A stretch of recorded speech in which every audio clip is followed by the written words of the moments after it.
श्री सतगुरु महाराज की जय। संत में ही लीलामृत तृतीय सोपान उपासना कांड। महाविपत्ति सागर महु भाई, सुरति स्वरूप गयऊ बिसराई। को हम कहा पंथ निज भूला, यही मिस अमित सहेऊ बबसूला। इस तरह हे भाई, यह जीव महान विपत्ति के समुद्र में पड़ गया और अपने स्वरूप को भूल गया। मैं कौन हूँ, कहाँ आ गया हूँ और अपने उद्धार का मार्ग कहाँ है, सो सब विस्मृत हो गया। इसी अज्ञान के कारण इसने संसार में बहुत दुखों को सहन किया। लखी करुणा निधि निज सुत हाला, दियउ दिव्य प्लव होन निहाला। कृपा मरुत हरि सम्मुख कीना, करन धार सतगुरु बल दीना। करुणा निधान प्रभु ने अपने पुत्र जीवात्मा की दुर्दशा देखकर इनके उत्तरार्थ दिव्य नाव रूप मनुष्य शरीर प्रदान किया। पुनः अपनी कृपा रूपी पवन को इसके सामने कर दिया। फिर कर्णधार मल्लाह के रूप में सच्चे सतगुरु को उपलब्ध कराया है। ते अंतर पथ भेद बतायो, कर्म शुभाशुभ सर्व जतायो। जे प्रभु अखिल आंड जग छाए, तिन कर ज्ञान स्वतन बतलाए।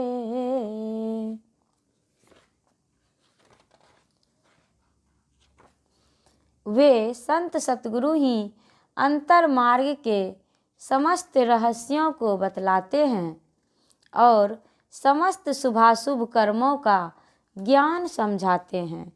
जो प्रभु संपूर्ण ब्रह्मांड में ओतप्रोत हैं, वे इस शरीर के अंदर में भी हैं, ऐसा ज्ञान प्राप्त कराते हैं। यह तन तरवर कसम जानहूँ, जीव पीब दो विहग बखानहूँ। दो मिल करही आही महुबासा, परम मीत जनु रहहि सुपासा। सतगुरु कहते हैं, इस देह को एक वृक्ष के समान जानो। इसके अंदर जीवात्मा और परमात्मा को पक्षीवत समझो। ये दोनों इसमें ऐसे मिलकर रहते हैं जैसे कोई परम मित्र एक जगह निवास करते हों। पर यह जीव लिप्त तन माही, एही मिसरोबत समय सिराही। प्रभु अलिप्त तन रहेउ निरंतर, परमानंद मगन अभियंतर। परंतु यह जीव शरीर में लिप्त होकर रहता है, जिससे इसका समय रोते रोते व्यतीत होता है। परमात्मा सदा निर्लिप्त होकर शरीर में रहते हैं, जिस कारण वे अंदर के आनंद में निरंतर डूबे रहते हैं। ईश्वर निज स्वरूप रत आई, जीव सतत विषया बस बहई, सुखद संत समुझावत एहि, भजहु नित्य प्रभु परम स्नेही। परमात्मा अपने निज स्वरूप में सदा अनुरक्त रहते हैं और जीवात्मा निरंतर विषय वासनाओं में बहता रहता है। सुखद संतगण सर्वदा इसे समझाते हैं कि अकारण ही स्नेह करने वाले परमात्मा का नित्य भजन करो। हरि भजहु निस दिन मंद मति, तुम लहु जन्म फल आतुरे, पर पंच तजु गुरु चरण भजु जेहि, ते सफल हुए गातुरे।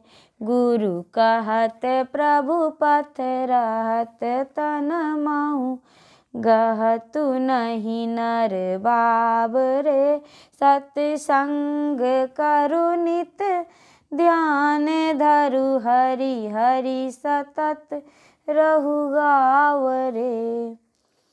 अरे मतिमंद, ईश्वर का भजन दिन रात करके शीघ्र मनुष्य जन्म का फल प्राप्त कर लो।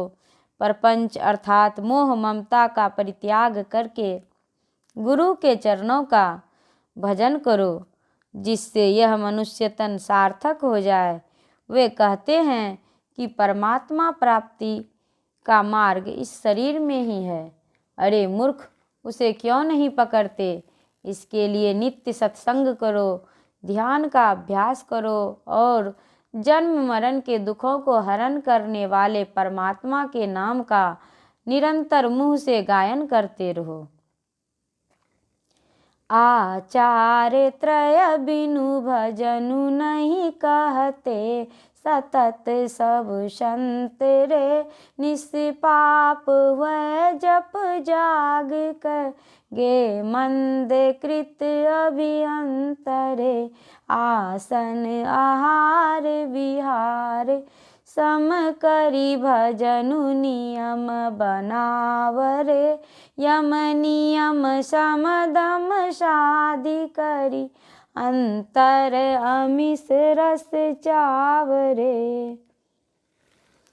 अंतर अमीय रस चावरे।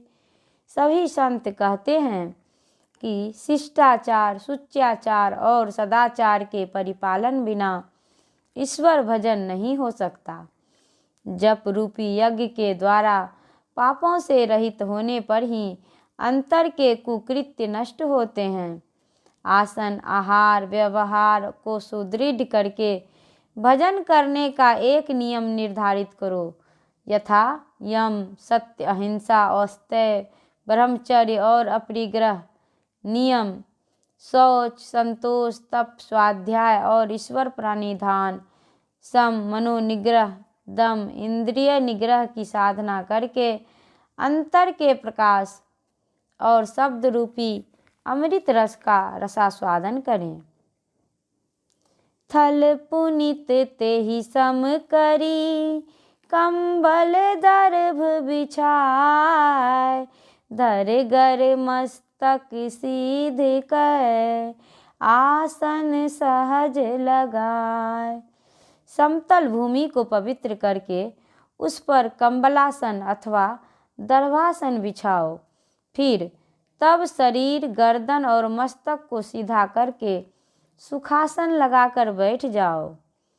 आसन सीध लगाई के, जो बैठन चहु तात, पाद मूल गुद लिंग मध, करिमल शोधहु गात। यदि तुम सिद्धासन लगाकर बैठना चाहते हो तो उसके लिए अपने पैर के मूल एड़ी को गुदा और लिंग के बीच में करके संपूर्ण शरीर के मल का शोधन कर लो। ऊर्ध्वरेत हुए जाते हैं यही आसन करिमीत, वटुव्रत पालन होते हैं लेत मदन खल जीत। उपर्युक्त सिद्धासन में बैठने पर वीर्य स्रोत ऊर्ध्वगामी हो जाता है। इस आसन से ब्रह्मचर्य व्रत का पालन होता है और अभ्यासी दुष्ट काम विकार को जीत लेता है।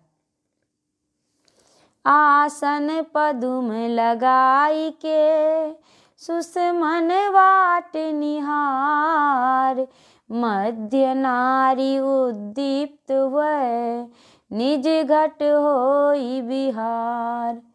पद्मासन लगाकर सुषुम्ना में देखने से मध्य नाड़ी सुषुम्ना उद्दीप्त हो जाती है और अभ्यासी अपने शरीर रूपी घर के अंदर ही विहार करता है। श्री सतगुरु महाराज की जय।